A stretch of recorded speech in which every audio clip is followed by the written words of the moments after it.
Hi, my name's Caitlin Blackwood. I played young Amelia Wand on Doctor Who, and I'm watching Dr. Freedom.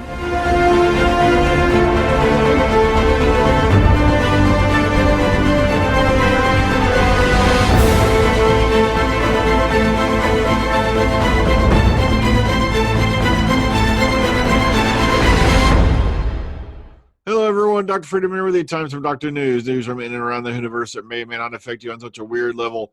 And with such strange rumblings, they could almost swear you've been teleported back in time to listen to this all over and over and over again. I'm not kidding. It's just the grumble factor has gotten beyond crazy. It just seems to me more and more as we progress towards the end of this series that people, rather than just simply enjoying the episodes, are simply just finding reasons not to like the episode. I don't know. Maybe it's just me. Maybe I'm crazy. Maybe I'm just old-fashioned. But the thing is, I am one of the old guard. And yes, there's been a few episodes this season that really did stand out. I really enjoyed Kerblam. I don't know why everybody's been overanalyzing. It was just a simple story. It wasn't meant to be overcomplicated. It wasn't meant to be, so much that you needed to be a brain surgeon or a physics instructor to figure it out. It was just a simple, fun tale. But, all right, here, before we get to the main centerpiece of this, there's a bunch of stuff I got to go through first. Like I said, I was going to do a program on Friday night, go over teasers with you and all that. But the thing is, I've been getting kind of busy and all that. I had to work Saturday, and plus, we've got Chicago TARDIS coming up this week, so we've been getting stuff prepared for it. So here we go, and off on the Freedom Train, a beautiful, happy place where all doctors are observed. Okay, so here we go. Let's hop on. Let's just get this done, shall we? First up on the block. If you have not caught this yet, I did a guest appearance on the Legend of the Traveling TARDIS show this week, and where we reviewed Demons of the Punjab, amongst other things. And, if you want, go give it a listen. I had a great time being on the show. I really enjoyed having, sitting there talking with the panel and, getting different views and whatnot. So I was kind of weird. I kind of felt a little bit strange because, I was the only guy who rated the episode a 9. But, oh, well, that was me, So just go give it a listen. It's a good hour of, radio entertainment. Be sure to, hop on over. All right. Here's a free digital preview of Doctor Who Magazine 532. I will copy all these links and put them up for you in the description box. So that way you can go take a look at them. There's some really cool images here from the upcoming Doctor Who Magazine coming forward, or number 532 at least. Here's a nice little video from Kerblam. If you want to go watch it, I'll link that to you so you can go take a look at it as well. All right, Mandip versus Jodie. This is a cute little video. I kind of like, when you watch this one, kind of listen, in your mind, I want you to hear Over the Top playing. You remember that song by Sammy Hagar from a movie way back? Okay, moving forward. This is a nifty little thing was put up by BBC Teach. Basically a nice little lesson and a little thing, and there's a cute little video clip that comes with it of Jodie as the Doctor. Here's the funny part. If you go to the actual page, it won't play this video clip for you. So if you're in anywhere but the UK, be sure to watch the video right here on the Twitter segment. All right. And here's where we hit the nitty-gritty of all things. Now, I'm not going to harp on Starburst Magazine because they have gotten some things right ever since I first, found them or discovered them, drifting around out there in the universe. But this is what they're claiming. BBC now confirmed a Series 12 to broadcast in 2019. But here's where it gets weird. All right, let's skip down. The BBC was happy to go on record about the program's short-term future. There have been a lot of chatter about Jodie Whittaker's second run in Series 12 being planned for a broadcast in the spring of 2020 rather than the autumn of 2019, as everyone had originally assumed. This is not true. We were told Series 12 went into production this week and that it will definitely be broadcast next year as part of the autumn 2019 TV schedule. That's one rumor that has now been scotched. And here comes the one that we've got a bunch of people out there milking on, like Tiberian bats. You remember Tiberian bats? Oh, okay.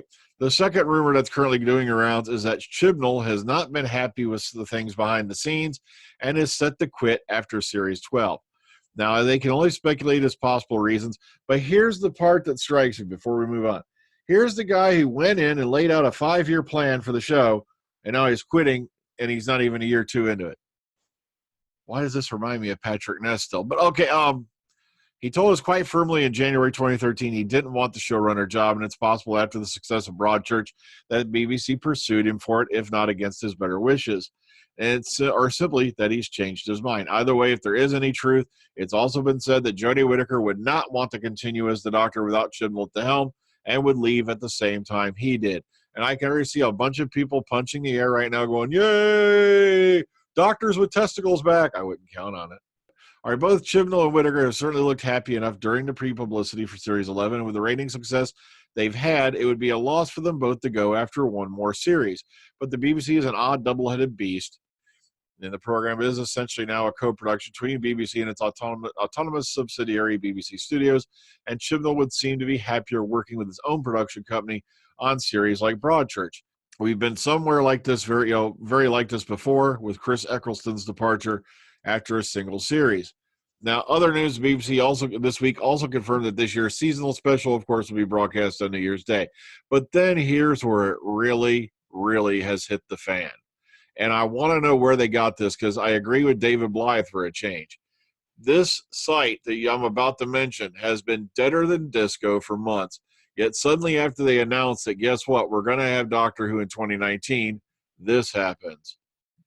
All right, let's scroll down. Now, they covered it right here, on this article on Doctor Who TV. Now, they continue. Okay, we've already gone over that. Now, get ready for this. On fan site, Outpost Scaro then alleged that there only be 5 or 6 episodes of 2019, followed by a Christmas special, an apparent result of a BBC demand for at least a series a year, with Chibnall compromising to make a shorter run. Chibnall will apparently leave after Series 12, though, as he believes, a full series a year is unsustainable. Once again, I brought this up in the Omega Files at the very end this week. There is no reason on this planet why you cannot put out a full series every year. None, zero, zilch, other than laziness, budget, or somebody's monkeying around from floor 6. And I know some people get weird because I still use the term floor 6, but it's kind of one we've been using for a while, so I'm just going to stick with it, okay? Maybe I should call it floor 666 because that's where it seems the beasts reside. But you see, the problem is this. As I pointed out in the Omega Files this week, wind back the clocks a little bit. You had Julie Gardner and Russell T Davies pumping out at one point Doctor Who, the Sarah Jane Adventures, and Torchwood. And you got a series every year during that time. They were putting out 3 freaking shows. And yet you're telling me now it's suddenly impossible. And remember, this is back when Doctor Who was 13 episodes and a Christmas special, on top of your run for Sarah Jane Adventures and Torchwood. Every year there were no gaps and all. And for some reason, someone's trying to claim, well, the gap for the last year before he left, there was no gap for Tennant's last year. They agreed to do a reduced number of episodes in order to make the exchange and turn over certain things that were going on at the BBC a little bit more easier. You got to remember, the BBC at that time was switching over a lot of their equipment to HD production. And also they were, doing a handing over of the reins, so to speak. Plus they had to bring things in that had to be built for the next series with Matt Smith and whatnot, such as a new TARDIS set and all that stuff. So that's the only reason you got a reduced number of episodes. But guess what? You still got episodes that year. So you can't jump up and down and call it a freaking gap year. All right, get off that bicycle now, baby. Oh, but, and of course, it's also that, Bradley Walsh and Tassin Cole are unlikely to continue on as regular companions, while Mandip Gill's status is currently unknown. Now, if the new showrunner cannot be found by early 2019, Chibnall may have to produce a full 10 episodes for season 12, which will be split between 2019 and 2020 until the new team get traction with their own take. Now, me and Eddie have been going at this again today, and he's claiming now that makes multiple sources. It doesn't when they're basically regurgitating the same damn story you put out. And what I love about this is you've got all these naysayers now hopping on, and all they do is they go, well, I've heard from my sources the same thing. And it's like, in 9 times out of 10, the source was just the origin of the rumor, which is seemingly Outpost Scaro. I've not heard this from anybody else. Originally, Lizo Mazimba was hinting at the fact that you were only going to get a series probably in 2020. Until I see something solid in a solid newspaper and a solid fan site, someone I can trust, I put this up as 100% pure D bullshit. It seems to me like it's a sour grapes attack because remember, this was also the site that was telling you that you were only going to get Doctor Who every 18 months. And then suddenly announce, oh, we're going to have a Series 12 in 2019, and here comes the sour grape machine. Until I see this from another thing, sorry, Eddie, I'm not buying it. Doctor Who, the Witchfinders trailer and breakdown. So if you want to go take a look at this, once again, there's Alan Cumming as King James I. There's Siobhan Finneran as Becca Savage. And some other stuff like here, you know. But like I said, I won't go into too much detail because I know some folks don't want to be spoiled, but here you go.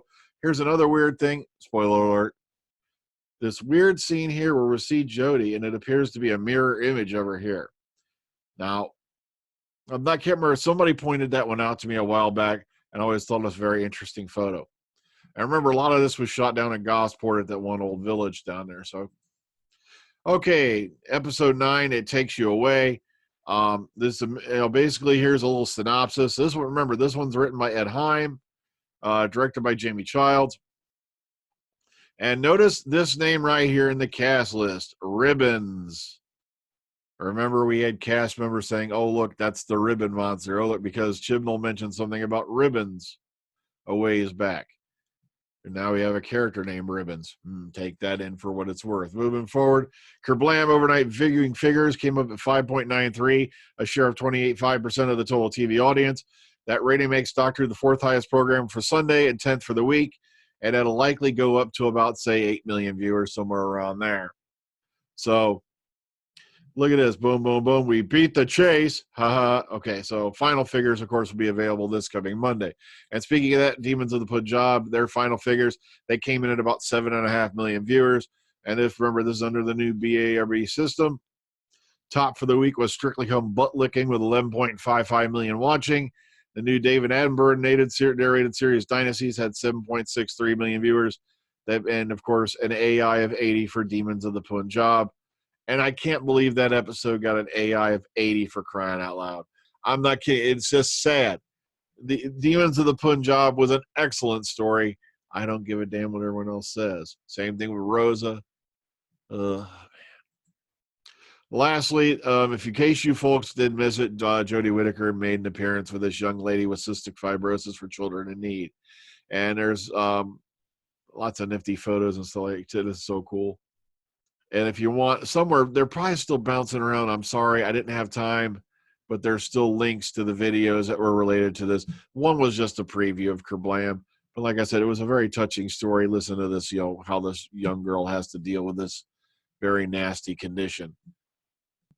Once again, it just strange to me that Outpost Scar, I'm sorry, I got to call it like I see it.